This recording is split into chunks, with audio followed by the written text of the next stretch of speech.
Hi guys, so we're going to jump into a yeast recipe. I have the second half of a 16 kilo sack that I bought from the nice people at Kells Mills in Kilkenny online in the days when you could not get flour. There was no flour on the shelves at all. And I put in my order and it was here the next day, and that was fantastic. So I have lots of strong flour, hence the yeast and all that stuff. So I'm using a instant yeast from the supermarket, and I think yeast is still one of those things I think it's fine this time. I think we've all kind of calmed down a bit. So this focaccia recipe is one of those ones that requires you to start the day before, and it's the kind of thing that always puts me off a recipe. But you know what? You mix the things in the bowl and you leave it there until tomorrow. So it'll take like half a minute. So you have your cup of flour, you have your 1/4 teaspoon of yeast, thereabouts, and you have your 3/4 cup of water, and you mix them together and you leave it sit at room temperature, covered. I've only made this once before. My lovely daughter Sarah is the queen of this, and she has done a couple of amazing arty ones, and you can challenge yourselves to be all competitive and have the best, most artistic, beautiful one. And there's a link below to the whole bread art thing, which is great fun. But I am actually going to keep it simple. I'm just going to do rosemary and olives and garlic and lots of olive oil. And I'll let you guys go off and do something really exciting with yours. But that's me anyway. So I'm going to cover this up. It's not gungy. I thought it might be gungy, but it's not. So that's the quantities. It's kind of like a thing of bread dough, actually. So just leave it that there until tomorrow, and then you go adding the rest of it tomorrow. So I'm going to put this somewhere warm, like right here in the kitchen. And tomorrow we'll get started on the real. Right, day 2.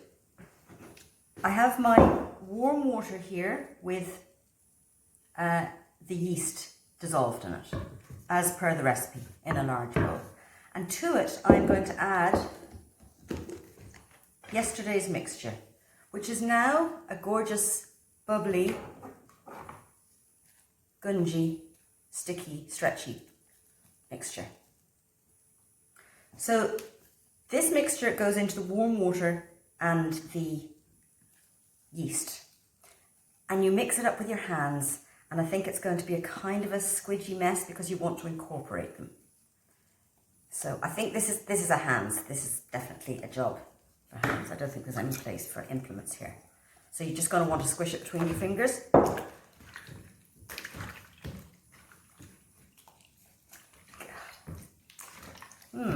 Interesting.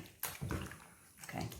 What you're basically doing is you're mixing this pre-ferment with the water and the yeast, and there's going to be another batch of flour. So it will eventually all come together. I thought this is very sloshy and not very coming together. But I think when you add the other bread, well, the other flour to be fine. You're also putting in a tablespoon of olive oil. Okay, so that's that. It's not really coming together, but I think once you work it a bit with the other flour, it'll be fine. So in goes the flour. I suggest you have a bowl of water to stop your hands getting really sticky. I don't know if that's going to make a difference. We'll try it. Anyway. So what you've got here, what you're going to be doing is there's kind of lots of phases. You're going to have this bringing it all together. Actually, it's coming together quite well. Bringing it all together into what they call a kind of a shaggy ball. Then you're going to let it sit for 15 minutes. Go off and make yourself a cup of coffee or something.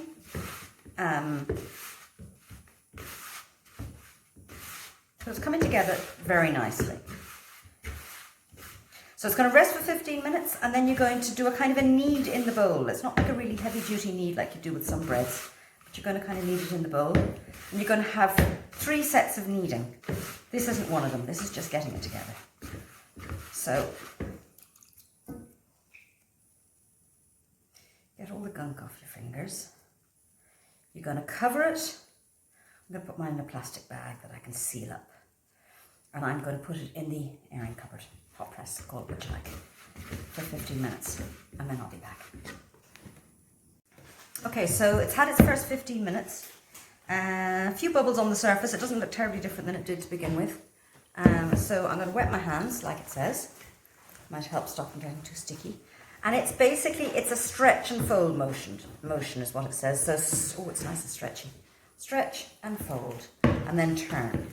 8 turns is all it says it needs. So it's not a major kneading the way it is with some breads. Stretch, fold, stretch.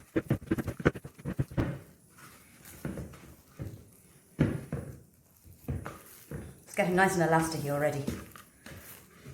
Definitely coming together better. So back into the airing cupboard for another 15 minutes.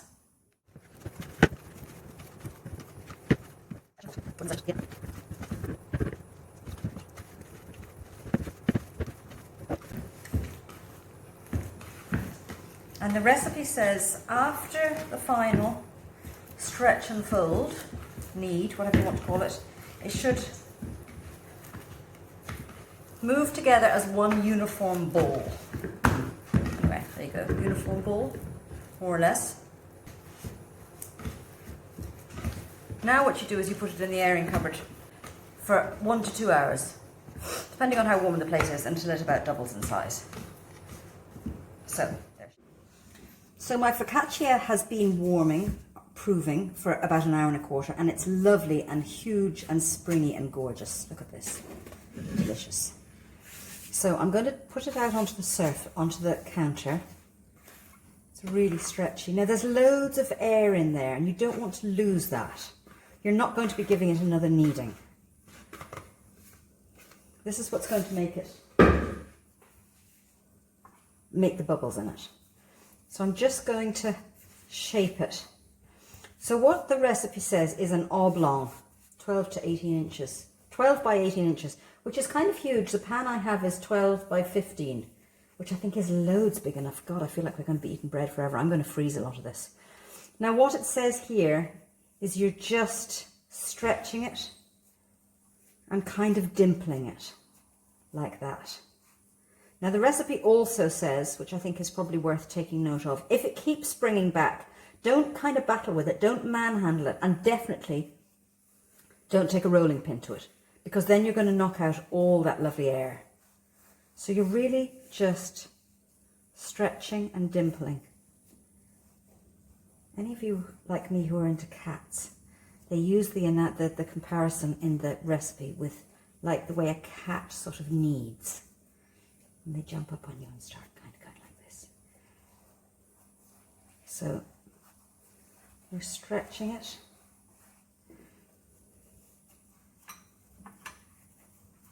And also the size doesn't matter hugely. You can make a thick one, which will take a bit longer to cook, or you can make a thin one, which will be quicker, obviously. So I'm kind of happy enough with that. So I'm going to transfer that onto my tray, which I have lined with parchment and brushed with olive oil. To be honest, I think baking paper or foil would do, or even nothing at all, but I can't promise that that wouldn't work. Can't promise that that'll work for you. So you're basically just shifting it here.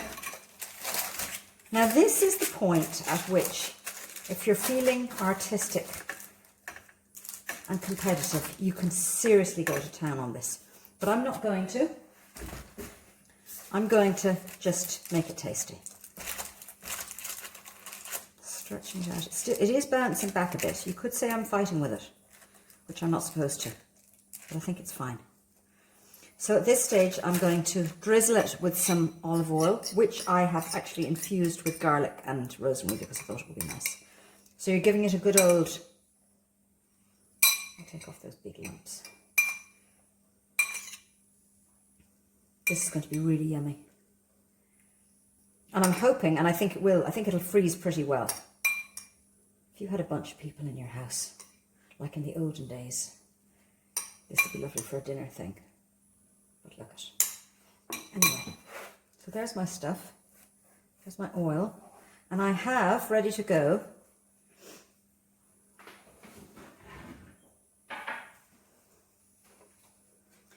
I have rosemary, I have olives, I have sliced garlic, and I have some nice flaky sea salt. So, and I also have a few little half cherry tomatoes. So, oh my God, it just feels delicious. I love that. Okay, so it's really just, as I say, if you want to be artistic about it, it's such fun to make a really amazing one.